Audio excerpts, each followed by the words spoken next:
All Records 2024 June 29 மற்றும் 30 தேதிகளில் sir முத்த வெங்கட சுப்பராவ் கான்சர்ட் ஹால் சேப்படல் நடைபெற உள்ளது. டிக்கெட்ஸ்களை இலவசமாக பெற இந்த நம்பருக்கு உங்களுடைய பேர் மற்றும் இமெயில் ஐடியை வாட்ஸ்அப் பண்ணுங்க.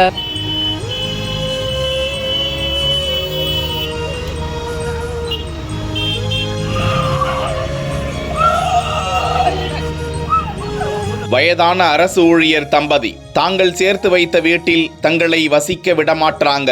வளர்ப்பு மகன் மருமகள் மீது புகார் கொடுத்து சாலையில் படுத்து போராடும் முதிய தம்பதி.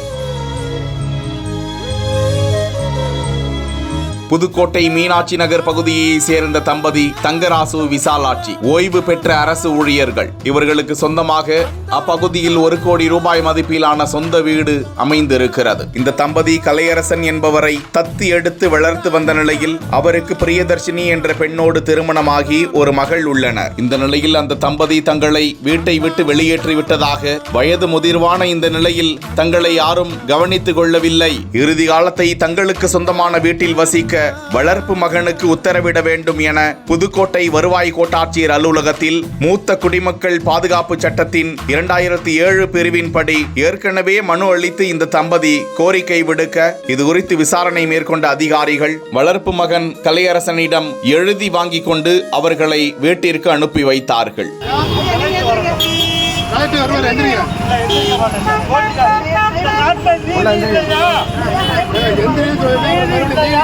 வீட்டிற்கு சென்ற போது கலையரசனின் மனைவி பிரியதர்ஷினி தங்களை வீட்டிற்குள் நுழைய விடாமல் குண்டர்களை வைத்து தடுத்து மிரட்டுகிறார் என கூறி மீண்டும் புதுக்கோட்டை நகர காவல் நிலையத்தில் அந்த முதிய தம்பதி புகார் அளித்தனர். தொடர்ந்து அவர்கள் இரவு நேரத்தில் புதுக்கோட்டை மாவட்ட காவல் கண்காணிப்பாளர் அலுவலகம் எதிரே வந்து சாலையில் படுத்து திடீரென போராட்டத்தில் ஈடுபட்டதால் அப்பகுதியில் பரபரப்பு ஏற்பட அங்கு வந்த போலீசார் அவர்களை அப்புறப்படுத்த முயன்ற போது அதில் ஒருவர் மயக்கமடைகிறார்.